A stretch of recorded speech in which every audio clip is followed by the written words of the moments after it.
It's already October. I feel like this year has absolutely flown by. I feel like my buying strategy has changed quite a bit throughout the year. Of course, we've seen products just pop off in value. Some of them come out the gate swinging and just continue to climb, no signs of slowing down. Some of the singles have made incredible gains. Some have stayed really stagnant lately. We've been seeing promo cards and Charizards do incredible numbers. And with so much going on in the hobby, I thought I'd make a little bit of an update video and talk to you guys about what I'm currently investing in, picking up for my collection or my vending tables, my shop, whatever it may be. Like I said, there's a lot of stuff going on, so let's dive into some of the sealed product and then we'll talk about the singles I have, in my line of sight. All right, we'll start off talking about 151. I still feel like 151 has tons of room for growth.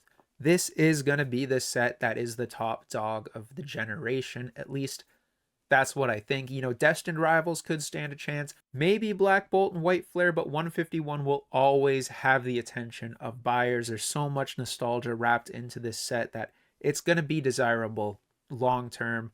People will be wanting to open it up forever. Product wise, I feel like there are a few standouts. I feel like anything, like if you wanted to spend the money on 151, whether it was 6 months ago, today, 6 months into the future, 5 years into the future, I feel like it's going to continue to climb. I feel like it's a very, very safe bet if you're looking to spend money on sealed product. The Ultra Premium Collection right now, I think, is a great pickup, going for about 625 USD. Of course, it's at an all-time high right now, but it looks like it's kind of stalled out. Momentum is slowing down on this product. I think momentum is slowing down on a lot of sealed products right now because everything is just so damn expensive. But if you don't have a 151 UPC in your sealed collection, or if you were looking to make some plays on a little bit of a more valuable item, I guarantee this will be a $1,000 box in the future. Might not be in 6 months, might not be in a year, but one day it will be. I also feel like the ETBs are still a good buy. A lot of people didn't get the ETBs because they printed them at the start and didn't really reprint them when people came back into the hobby.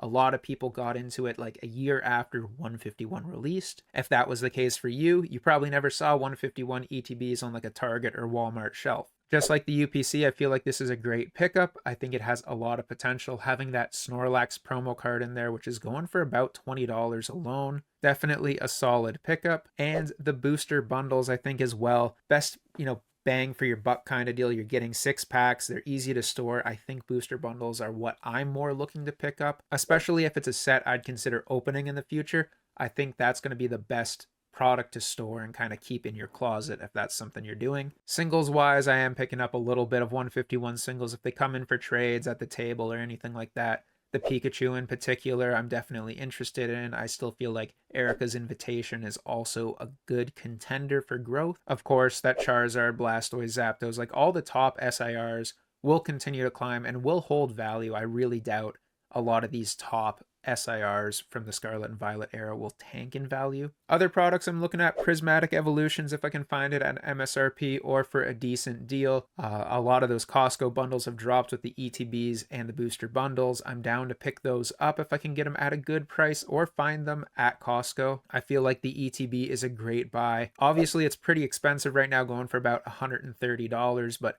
that promo card in there is going to be desirable long term. I also feel like we're going to see a lot less of these on the market and a lot more of those like large pack products like that figure collection that's coming out, and that box we saw at Sam's Club and Walmart here in Canada with like, what was it, 14 packs and the 2 promo cards. Basically the Prismatic Evolutions, Blooming Waters. Same with booster bundles. I think a lot of those products will hit shelves and a lot less ETBs in future restocks. And speaking of Costco restocks, here in Canada, at least, Surging Sparks hit a lot of Costco's recently, the 2-pack bundle thing with the ETB and the booster bundle. It's caused the ETBs to drop in price. They're going for about $72 right now, and the bundles about 43. I feel like the promo in that ETB is still a little bit underrated. I'd definitely be down to pick up some of these ETBs and even just break them down for the packs and the promo card. The bundles as well, I feel like if you're able to get Surging Sparks packs at a decent price, it's kind of a no-brainer.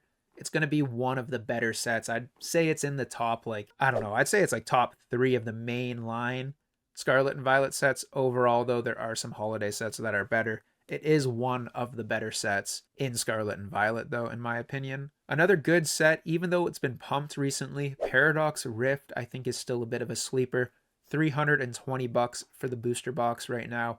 I wouldn't really focus on ETBs or anything like that, PC ETBs maybe, but the booster box, a lot of the singles are still kind of undervalued in this set, which we'll talk about a little later. I still have a few of them in my line of sight. There's a few I've been picking up, but the booster box, I know if you've been here for a while, we were able to pick up these boxes at like $100 not that long ago, maybe like less than a year and a half ago. So it's kind of crazy to be saying, hey, you should pick these up at 3 times that price.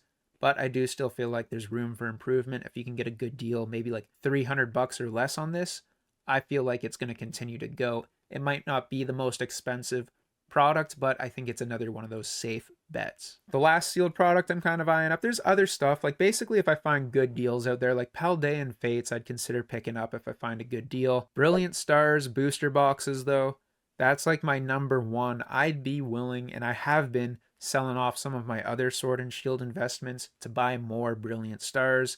I feel like at $550, this is still a sleeper. In my opinion, the strongest trainer gallery with all those evolutions, with Mimikyu in there. It's also got those great chase Charizards. The Rainbow Charizard obviously might not be a favorite, but the Alt Art Charizard has finally seen some respect and some gains. Same with that Arceus card, two really good cards in this set. There are even gold cards of the Galarian birds. I'll show you guys later on. Gold cards are something I've been collecting, and I'm looking to finish up my personal collection of all the Sword and Shield gold cards featuring Pokemon specifically. At least finish it up by the end of the year. But Brilliant Stars booster boxes still, even at $550, I think it's a great pickup. I feel like it's a really good buy right now, and I really feel like it has potential to catch up to a lot of those big Sword and Shield sets and eventually be $1,000 booster box. All right, now diving into the singles, I've actually been making a lot more plays on singles. Like, if you've been watching my channel since the start, I was always like into the sealed. It was just sealed investments because that's easy, right? And I also wasn't vending at shows, but now that I'm at shows, it's the singles that move.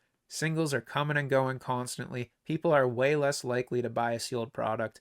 For every booster box or ETB I sell, I probably sell 20 or 30 raw cards or maybe 5 to 10 slabs. So that's where a lot of the money's been going. If I'm picking anything up as a quick investment, it's going to be singles. If it's a long term, it's going to be stuff like Brilliant Stars booster boxes or 151 ETBs. But let's jump back to Paradox Rift for a second here. I've been talking about these cards for a long time. The Roaring Moon SIR is still undervalued in my opinion. How is this card $45? Its 1 year high was 62. It's been down to $37. Right now, $44, $45. I still feel like this is a great pickup at this price. The Morpeko and the Groudon are both ahead of it. Surprisingly, Morpeko has jumped up a lot recently. I haven't seen too many people talking about that, unless it just hasn't hit my feed. I love Morpeko. I collect Morpeko. This is a card I kind of slept on picking up because it's always been a little bit more expensive. But dude, there's big plays on this card. It had a buyout a couple days ago or a week ago maybe. It was going for like $18 to $20 for the longest time. Now $52. So like I said, ahead of Roaring Moon, I would not pick up that Morpeko. That is a pump. That card will drop in value pretty significantly sometime soon, I'd imagine. So don't be picking up more Pekos expecting it to be an $80 card. Roaring Moon, on the other hand, I think is going to jump up. I feel like this should be at least $75, and I've been buying them. Not saying I have a bunch of these, but I have a couple of them, and I'd definitely be looking to make some plays on a PSA 10 of this as well. You've also got Altaria just below at $43. This one has seen some growth, but again, it spiked all the way to like 70 and is right now sitting at 44. Basically the same idea as Roaring Moon. I feel like there's a ton of potential with this card. Altaria is a fan favorite Pokemon. I think a lot of Hoenn Pokemon might be good pickups right now as well, with the rumors of like a Black Bolt White Flare style set for Ruby and Sapphire. I forget what the name is. I'll throw the screenshot up here from the rumored set names. But if they do something like that, a lot of these older Hoenn Pokemon cards might do good, or anything from like Primal Clash, like the Primal Kyogre and Groudon. But in terms of brand new, like ultra modern singles, this Altaria definitely stands a chance of seeing some growth. And I touched on Black Bolt and White Flare there for a second. I am interested in picking up a lot of the illustration rares from Black Bolt and White Flare. Binder cards move so fast at card shows. They move fast on my website, hyperraretcg.com. And I'm always open to take them in trades or pick them up at card shows. If you ever see me at a card show, Bring me your illustration rares. I don't care what the value is on them. I will most likely buy them all. I cannot keep them in the binders. Every show it feels like I sell out of them and I need to buy some more. This Woobat from White Flare I think is really good. Personally, Shibuzo is like my favorite TCG artist, so I need one of these for my personal collection, but I think this one has potential to be one of those like cute, colorful cards that move quick out of the binders. Right now, it's only about $7. I don't know if this would ever be like a $15 card, but being that there are so many IRs in Black Bolt and White Flare, I think a lot of them stand a chance of sustaining some value and not dropping to like $2, $3 ever. You've also got the Swoobat, the hearts, the echolocation thing going on with this card. I think it's going to be one of those girlfriend cards that like everybody wants to pick up, whether it's for their significant other, their partner, or like just in their little cute Pokemon binder. I feel like there's a lot of potential with this one. Again, just like Woobat, it's only about $8. Pretty cheap card. It's seen a little bit of growth. I feel like this card could be a buyout situation one day if somebody wants to like coin something to do with the heart, or maybe around Valentine's Day or something. I don't know. Speculation there. I could be just blowing smoke, but I feel like there's potential in this card a little bit more than the Woobat, and definitely one I would pick up. You might see a trend here. I got the Sigilif as well from White Flare. Basically the pink cards, the bright cards, I feel like a lot of shows I have kids or like people come up with their girlfriends that are getting into Pokemon and stuff like that, and they're always pointing out the cute ones. The cute ones are the easiest sells. They go so quick. People are down to pay the price or negotiate a little bit, but most of the time, the cute cards aren't overly expensive and they move. They are like the most liquid things in my binder. So I would definitely be picking up some of these. And like, honestly, the colors just go on this one. Like, it's a beautiful card. I have one in my PC and I definitely would like a few more to have available at the table. And there are tons of other ones. I'm not going to go through all of White Flare, but cards like the Zorua I think is really, really good. Even though Zorua has like 3 illustration rares, the Oshawott is a standout for sure. I feel like this is a staple from the set. It is a bit more expensive, $42, but one I would definitely pick up. I feel like it's going to be one of the standouts. It's going to be really strong long term, and I feel like it's one of those cards that people are going to go to their way to look for and pick up. I look at it with like the same eyes as the Bulbasaur from Stellar Crown. I think that card is extremely strong. I feel like it's going to be a huge standout in the entirety of illustration rares, and this Oshawott could be up there as well. There are other ones too, like the Tepig is pretty good. Snivy, not so much, but some people do like the art style of that Snivy as well. And being starter Pokemon, I think they're going to do pretty good. Moving on from that to something a little more valuable, basically like a lot of those lower end illustration rares, lower end trainer gallery cards just come and go so quickly. I'm happy to kind of turn and burn the small profits on those cards. But some of the big cards I'm starting to be willing to take a little bit of risk on. You're looking at the Sylveon from Prismatic Evolutions. A lot of these Prismatic Evolutions cards kind of bottomed out and started to pick back up. Sylveon dropped down below $300. It was going for about $290. Right now it's going for about $380. So it's jumped up a lot. I think if you pick these up at $300, that was a great purchase. I still say this is the best evolution in the set. I don't know if it's the best card, but I think it's a very good evolution. I like it more than the Umbreon. I don't think it'll ever overtake the Umbreon, but I think it's going to be a strong second, potentially forever. I feel like at 380, you wouldn't really lose too much. You know, I don't really see this card necessarily tanking. Like, it might go back down to like 300, but I highly doubt it. I feel like it's going to hover in the low 400s, maybe a little bit higher for quite a while. I also feel like there's good potential picking up 10s of this guy as well. Some of the other cards I'd be interested in gambling with at this point. I say gambling, I feel like with a lot of these big value cards, especially for a set like Prismatic, I'm not too confident Pokemon's going to slow down production much on this set, but I do feel like it's been out long enough that a lot of these cards have kind of settled to a point where they're not going to drop too much more if they do, especially the SIRs being such difficult hits. The Blood Moon Ursaluna is at 78 right now. Pretty much its absolute lowest. Beautiful artwork. Everyone that talks about this card seems to love it. I think it's going to be really, really strong. I always say the name of this Pokemon weird, so go ahead and roast me in the comments if I do, but Ceruledge. Ceruledge is looking pretty good right now. It started to uptick a little bit. It's at about $90, $95. Really strong artwork. I think there are a lot of fans of Ceruledge. The IR from Surging Sparks is another really, really good one. I've picked up a few of those in PSA 10s. I feel like the gem rate on those IRs are pretty bad. So whenever I see like a good priced PSA 10, as long as it's not like an absolute shitter of a card, I'll pick it up. I think this card has potential to jump up to like $150, $200, like 95, I think is a very solid price. And kind of a weird one, but the gold Pikachu. I've pulled this card once on stream. Very nice card.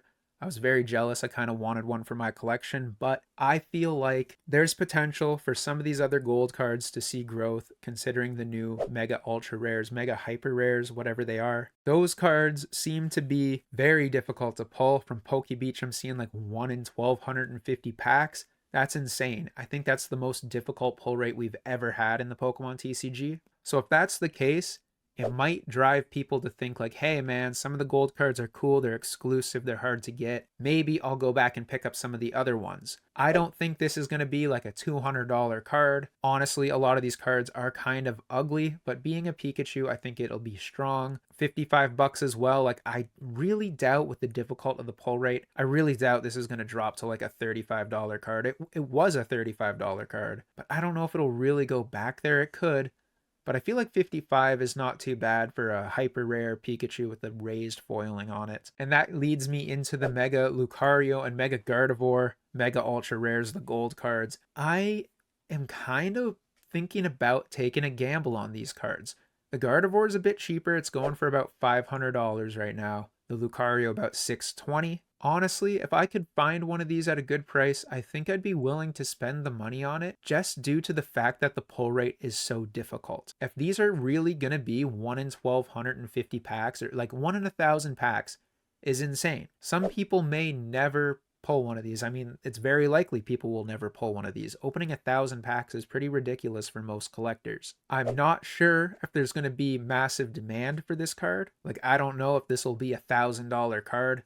But I do feel like there is a good chance that this might become like some sort of an iconic chase card. And that being the case, like maybe not long term, but short term, I feel like these have really good potential to bump up to being like, $750, maybe $800 cards. I don't know about 1,000. I feel like that's a bit of a stretch. But looking at this graph in the last, week, it dropped a little bit, but is going back up. It seems like people are willing to spend the money on a card that's this rare. Same with the Lucario. It's actually above its highest, like its pre-sale price on TCG Player. There's only one listed as well, and it's going for $1,300 for Lucario, 3 for the Gardevoir, from $1,200 to $1,300. There's a lot of potential with this card. I don't know how it's going to land long term. It is a big gamble, but I'm thinking about taking it. And staying on the topic of gold cards, well, this might be a ridiculous take, but I feel like some gold cards might see an uptick in price. I don't know if that's for sure. Personally, I've been collecting the gold cards specifically of the shiny Pokemon. In the beginning to middle part of Sword and Shield, with every set they had like base level gold cards. It wasn't like a VMAX or V-Star or whatever. It was just like the Houndoom from Brilliant Stars. It was just a shiny Houndoom on a gold card. Really cool card, and only 20 bucks. It's a shiny Pokemon on a gold card. I think that's pretty good. Another iconic one we had was the Snorlax. Same thing, shiny Snorlax on a gold card from Chilling Reign. That one's pretty expensive. It's 95 bucks. So that's kind of the big boy of these cards. There's also the shiny Mew from Celebrations. Same thing, gold card, but that one I've grabbed a few copies of when it was low before the Celebrations pump really started. I don't think I'd really be willing to pick more of those up at the current price. Other ones that stand out, there's the Electrode, the Inteleon, there's a Flaffy, tons of these. Specifically the shiny ones I think are going to do pretty good or have potential to have desirability down the line, especially if gold cards become popular. Like, I don't know, there's a lot of iffy ones. A lot of the items, a lot of the stadiums are kind of wastes. Even some of the V-Stars are kind of silly to have, but these shiny Pokemon, they add a little bit more. It's a shiny Pokemon, it's a gold cards.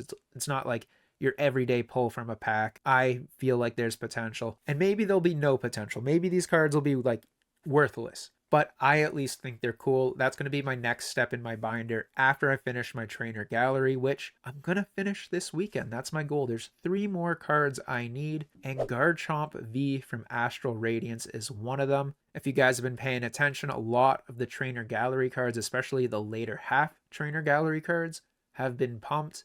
That Rayquaza is like 2x in price over the last little while. Like a year ago, it was a $30 card and now it's going for 150 bucks. Absolutely insane. Same with the Pikachu VMAX from Lost Origin. A year ago, 35. Today, 85. The Garchomp is up as well. Like, don't get me wrong. It was 25 bucks and now it's 62. But Pikachu VMAX and Rayquaza VMAX are by far at their 1-year high, whereas Garchomp is actually down about 15 from its 1-year high, 15 to 20. This one, like I said, I need for my personal collection, but I do think this is a very good card to be picking up and sitting on. I think it's just a matter of time before this one bumps up to like an $85 to $100 card. There are a couple more I think I need, just some like obscure ones. I think I need like one of the trainers from the trainer gallery, I think from like maybe the Astral or the Silver Tempest trainer gallery, and I need the gold Shadow Rider Calyrex. So once I grab those cards, hopefully this weekend, at least the Garchomp this weekend, I'll be done. I think I said I was going to finish that trainer gallery over a year ago. Finally getting around to it. All right, time for the home stretch. I hope this video hasn't been too long. I hope you're enjoying it in the background of whatever else you're doing. Thank you guys for watching this far into the video. These are the bigger cards that I think have really good upside potential. We've seen alt arts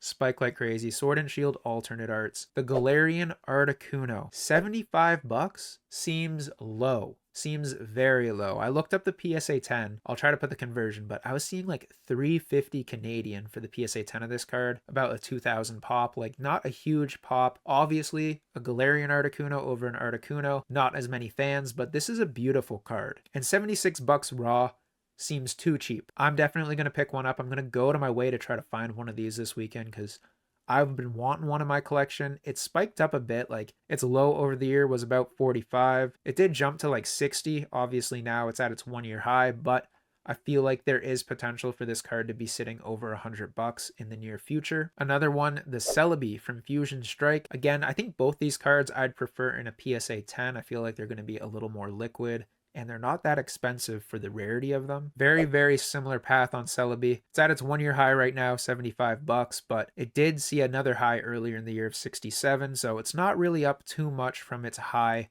about 8 months ago. Of course, it was a lot cheaper at one point. I picked up a few of these copies raw for around 30 USD, which felt like a steal at the time, and like obviously was, because now they're up quite a lot. But I feel like there is still more potential. It's a Celebi card. Once there's like another really cool Celebi chase, which I'm sure will happen at some point, I think this card will go up. If there's ever like a big Johto region set, like a 151 for Gen 2, I feel like that could give a lot of potential to a really cool Celebi card, which might cause some increases in value to this one. Beedrill from Astral Radiance is another one. I'm surprised how low it is. There's not a lot in Astral Radiance, and I think this is one of the better cards. It's going for about 45 bucks right now. Not really up a ton. It's like 1-year low was about 25, so it's only up like 20 bucks. I feel like there is potential being a Kanto Pokemon. Like, you know, I always say this, like anything from the original 151 that's like somewhat rare, has cool art, has really, really good potential. Beedrill